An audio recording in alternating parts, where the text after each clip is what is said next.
নমস্কার, আমি মৌসুমি। কেমন আছেন আপনারা সবাই? আশা করি সবাই খুব ভালো আছেন এবং সুস্থ আছেন। যে যেখান থেকে ভিডিওটা দেখছেন, বড়দেরকে প্রণাম আর ছোটোদেরকে অনেক ভালোবাসা জানিয়ে আমি আমার আজকের ভিডিও শুরু করছি।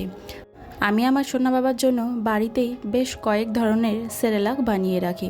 বাজারের কেনা সেরেলাকের থেকে আমরা যদি এভাবে বাচ্চাদের বানিয়ে খাওয়াতে পারি, তাহলে বাচ্চারা সঠিক পুষ্টিটা পায়। চলুন প্রথমেই দেখাবো ওটসের সেরেলাক। এটা বানানো খুব সহজ এবং বাচ্চাদেরও এটা খাওয়া ভীষণ উপকার। আর এই ওটসের সেরেলাকটা 6 মাস বয়সের বাচ্চা থেকে 2 বছর বয়স পর্যন্ত বাচ্চাদের আমরা খাওয়াতে পারি। আর এই সেরেলাকটা বানানোর জন্য আমি একটা শুকনো ফ্রাইং প্যানে ওটসটাকে নিয়ে সামান্য একটু ড্রাই রোস্ট করে নিচ্ছি। খুব বেশিক্ষণ নয়, 5 থেকে 7 মিনিট এটা আমি ড্রাই রোস্ট করে নেব। দেখুন, এটা আমার ড্রাই রোস্ট করা হয়ে গেছে। এবার আমি একটা প্লেটে এটা নিয়ে নিলাম আর এটা বেশ কিছুক্ষণের জন্য আমি ঠান্ডা করে নেব। এখানে কাজু বাদাম এবং আমন্ড বাদাম অ্যাড করে দেওয়া যেতে পারে, কিন্তু আমি যেহেতু আমার সোনা বাবাকে সকালে যে সেরেলাকটা খাওয়াই সেটার মধ্যে কাজু এবং আমন্ড বাদাম অ্যাড করি, আর তাই এই সেরেলাকটাতে কোনো রকম বাদাম আমি দিই না। এরপর আমি এটা একটু গুঁড়ো করে নিলাম আর এটা একটা কন্টেনারে রেখে দেব।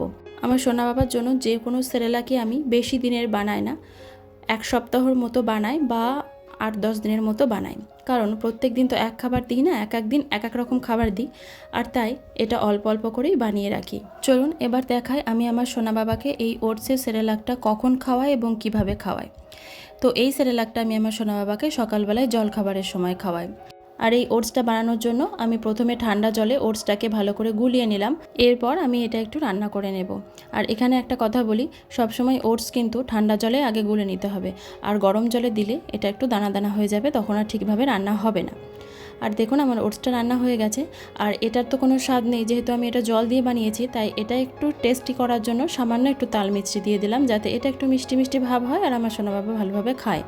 এই সেরেলাকটা আমি জল দিয়ে বানিয়েছি, এটা জলের পরিবর্তে দুধ দিয়েও বানানো যেতে পারে, আর এটা সকালে ব্রেকফাস্টের বদলে রাত্রে ডিনারেও দেওয়া যেতে পারে। আর এই ওটসের সেরেলাকের মধ্যে একটু খেজুর দিয়েও খাওয়ানো যেতে পারে।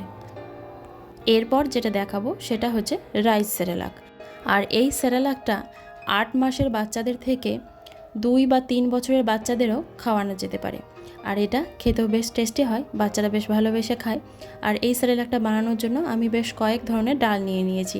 এখানে মুগ ডাল, মটর ডাল, ছোলার ডাল আর মসুর ডাল নিয়েছি। আমি ছোলার ডালটা একটু কম পরিমাণে নিয়েছি, আর নিয়েছি চাল আর ডালিয়া। তো এখানে বাচ্চার বয়স অনুপাতে ডালের পরিমাণটা কমিয়ে নিতে হবে। বাচ্চার যদি বয়স 1 বছরের নিচে হয় তাহলে 2 ধরনের ডাল নিতে হবে, আর ডালের পরিমাণটা চাল এবং ডালিয়ার থেকে কম নিতে হবে। আর আমি এখানে কিছুটা আমন্ড এবং কাজু বাদামও নিয়েছি, তো এটা আপনারা দিতেও পারেন, নাও দিতে পারেন। তবে এই আমন্ড এবং কাজু বাচ্চাদের দেওয়া ভীষণ উপকার। এটি বাচ্চাদের ব্রেন ডেভেলপ করে এবং ওয়েট গেইন করে। যেহেতু আমার বাচ্চার ওয়েট মোটামুটি নর্মালের মধ্যেই আছে, তাই আমি চেষ্টা করি প্রত্যেক দিনই কোনো না কোনো খাবারের মধ্য দিয়ে দিনে অন্তত একবার করেও বাদামটা দেওয়ার। দেখুন এই চাল ডালগুলো আমি ভালো করে ধুয়ে নিয়েছি, আর এরপর আমি এটা একটু রোদে শুকিয়ে নেব। আর আমার বাড়িতে রোদ আছে বলে এটা আমি রোদে শুকিয়ে নিচ্ছি, তবে যাদের বাড়িতে রোদ নেই তারা ফ্যানের তলায় দিয়ে একটু শুকিয়ে নিতে পারেন। জাস্ট জলটা শুকিয়ে গেলেই হবে। আর এই দেখুন আমি শুকিয়ে তুলে নিয়েছি, আর বাদামটাও আমি আলাদা করে ধুয়েছিলাম, আলাদা করে শুকিয়ে নিয়েছি, কারণ বাদামটাকে আমি আলাদাভাবে গুঁড়ো করব। এই চাল ডালের সঙ্গে গুঁড়ো করব না, চাল ডালের সঙ্গে দিলে ভালোভাবে গুঁড়ো হবে না, আর তাই ওটা আমি আলাদা গুঁড়ো করব। এরপর দেখুন এই চাল আর ডালটা আমি ভালো করে একটু ড্রাই রোস্ট করে নিচ্ছি। এটাও 5 থেকে 7 মিনিট ড্রাই রোস্ট করে নিতে হবে। আর এরপর আমি খানিকক্ষণের জন্য এটা ঠান্ডা হতে দেব।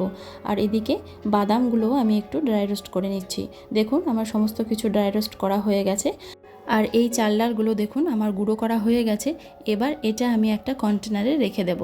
এখানে চাল ডালের যে মিশ্রণটা আমি বানিয়েছিলাম সেটাও গুঁড়ো করে নিয়েছি এবং বাদামটাও গুঁড়ো করে নিয়েছি, আর সেটা আমি একসঙ্গে মিশিয়ে নিয়েছি। এবার এটা আমি একটা কন্টেনারে রেখে দেব।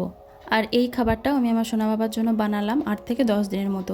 চলুন এবার এই রাইস সেরেলাকটা আমি আমার সোনা বাবাকে কীভাবে খাওয়াই এবং কখন খাওয়াই সেটাই আপনাদেরকে দেখাই। এই সেরেলাকটা আমি আমার সোনা বাবাকে রাত্রিবেলায় ডিনারেও দিই, আবার সকালবেলায় ব্রেকফাস্টেও দিই।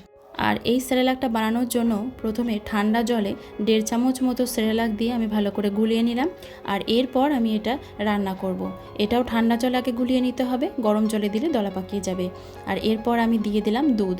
এটা রান্না হওয়ার পরে কিন্তু দুধটা দিতে হবে। আমার এটা রান্না হয়ে গেছে, এরপর আমি দুধ দিয়ে দিলাম। এই সেরেলাকটা আমি আমার সোনা বাবাকে আজকে যেহেতু রাত্রে ডিনারে দিচ্ছি তাই দুধ দিয়ে খাওয়াচ্ছি, কারণ আমি আমার সোনা বাবাকে চেষ্টা করি প্রত্যেক দিন রাত্রে ডিনারে দুধ দেওয়ার। আর এটা যদি সকালে ব্রেকফাস্টে খাওয়াই তাহলে যে কোনো রকমের সবজি সেদ্ধ করে ম্যাশ করে দিয়ে ঘি লবণ দিয়ে এটা খাওয়াই। তো এইভাবে খাওয়ানো যেতে পারে, আবার রাত্রে ডিনারেও খাওয়ানো যেতে পারে। দেখুন আমার সেরেলাকটা রান্না হয়ে গেছে, আর আমি একটু পাতলা করে বানালাম কারণ এটা আমি আমার সোনা বাবাকে ঝিনুক দিয়ে খাওয়াবো। 1.5 চামচ মতো বানিয়েছিলাম, তাই অনেকটাই হয়ে গেছে। এটা অনেকটাই পরিমাণে বাড়ে, তবে এতটা আমার সোনা বাবা খাবে না, এটার হাফ হয়তো খাবে। আর এই সেরেলাকেও আমি সামান্য একটু তাল মিছরি অ্যাড করেছি, কারণ এটা দুধ দিয়ে জল দিয়ে বানিয়েছি, তো একটুখানা মিষ্টি ভাব আনার জন্য একটু তাল মিছরি অ্যাড করেছি। আমার ছেলের বয়স এখন 16 মাস, আর আমার ছেলে চামচে করে একদমই খাবার খেতে চায় না, তাই আমি চেষ্টা করি যে কোনো খাবার একটু লিকুইড ফোমে করার, যাতে আমি ঝিনুকে করে খাওয়াতে পারি, বিশেষ করে সকালে ব্রেকফাস্ট এবং রাত্রের ডিনারটা। আর যে বাচ্চা চামচে করে সুন্দরভাবে খায় তাদেরকে এই খাবারটায় একটু চাপ করে বানিয়ে খাওয়ানো যেতে পারে। চলুন এরপর যে সেরেলাকটা দেখাবো সেটা হচ্ছে মুড়ির সেরেলাক। এটা বানানোও খুব সহজ এবং বাচ্চারাও খুব ভালোভাবে খায়, আর এটা খাওয়ানো ভীষণ উপকার। তো এর জন্য আমি নিয়েছি একটু আমন্ড বাদাম আর একটু কাজু বাদাম। এটাকেও আমি হালকা করে একটু ড্রাই রোস্ট করে নেব। মুড়িতে আছে প্রচুর পরিমাণে ফাইবার, আর এই মুড়ির সেরেলাকটা খাওয়ালে বাচ্চাদের পেটটাও একটু ভরে এবং এই মুড়ি তাড়াতাড়ি হজম হয়ে যায়। আর বাদামের কথা আলাদা করে আর কি বলবো, বাদামের গুণাগুণ আমরা তো সবাই জানি। আমরা সবাই জানি এই বাদাম বাচ্চাদের খাওয়া কতটা উপকার। আর এই সেরেলাকটাও 6 মাস বয়সের বাচ্চাদের থেকে 2 বছর বয়স পর্যন্ত বাচ্চাদের খাওয়ানো যেতে পারে, তবে এই বাদামের পরিমাণটা বয়স হিসেবে কমিয়ে এবং বাড়িয়ে নিতে হবে। আমার সোনা বাবার বয়স যেহেতু 16 মাস, তাই আমি সেই মাপ অনুযায়ী বাদাম নিয়েছি। আর এই সেরেলাকটা আমি প্রত্যেক দিনই আমার সোনা বাবাকে সকালবেলায় ঘুম থেকে উঠে একদম আর্লি মর্নিংয়ের যে খাবারটা সেই খাবারের সঙ্গে দিয়ে থাকি।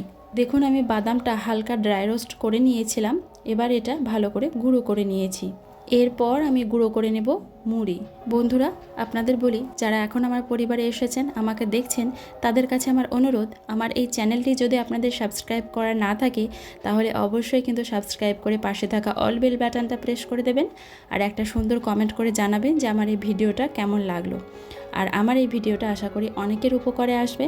যারা নতুন মা হয়েছেন, বাচ্চার বয়স হয়েছে 6 মাস, তারা বুঝতে পারছেন না বাচ্চাদেরকে কোন খাবারটা দিয়ে প্রথমে ভারী খাবার দেওয়া শুরু করব। তো তাদের বলি, বাচ্চাদেরকে এই মুড়ি গুঁড়োর এই সেরেলাকটা প্রথমেই খাইয়ে ভারী খাবার খাওয়ানোটা শুরু করুন। এতে কোনো রকম সাইড এফেক্ট নেই, তবে হ্যাঁ অবশ্যই ডক্টরের পরামর্শ নিয়ে। তবে আমি ডক্টর নই, আমার 2টো বেবি আমি মানুষ করেছি, সেই অভিজ্ঞতা থেকে আপনাদেরকে এগুলো শেয়ার করছি। আর বাচ্চার জন্য আপনারা কোন খাবারের রেসিপি দেখতে চান আমাকে অবশ্যই কমেন্ট করে জানাবেন, আমি অবশ্যই দেওয়ার চেষ্টা করব। আমার মুড়িটা গুঁড়ো করা হয়ে গেছে, এটাও আমি একটা কন্টেনারে রেখে দিলাম। আর এই 3 ধরনের সেরেলাক আমি আমার সোনা বাবার জন্য সবসময় ঘরে বানিয়ে রাখি। চলুন আমি এই মুড়ির সেরেলাকটা আমার সোনা বাবাকে কীভাবে খাওয়াই সেটা আপনাদেরকে দেখাই। তো প্রথমে আর্লি মর্নিংয়ে ঘুম থেকে উঠে যে খাবারটা আমি বাচ্চাকে দিই, তো সেই খাবারটার সঙ্গে আমি এই মুড়ি গুঁড়ো সেরেলাকটা খাওয়াই। তো আমি আমার সোনা বাবাকে আর্লি মর্নিংয়ে দিই সিমিলাক, আর তার সঙ্গে এই মুড়ি গুঁড়ো সেরেলাকটা 1.5 চামচ মতো দিই। তবে হ্যাঁ কোনো দিন এটা সন্ধ্যাবেলাতেও দিই, মানে সন্ধ্যাবেলায় যে দুধটা খাওয়াই, তবে সন্ধ্যাবেলায় আমি আমার সোনা বাবাকে গরুর দুধ খাওয়াই, তো সেই গরুর দুধের সঙ্গেও এই সেরেলাকটা দিয়ে খাইয়ে থাকি। আজকের মতো তাহলে ভিডিওটা এখানেই শেষ করছি। সবাই ভালো থাকবেন, সুস্থ থাকবেন, দেখা হবে আবারও একটা নতুন ভিডিওতে।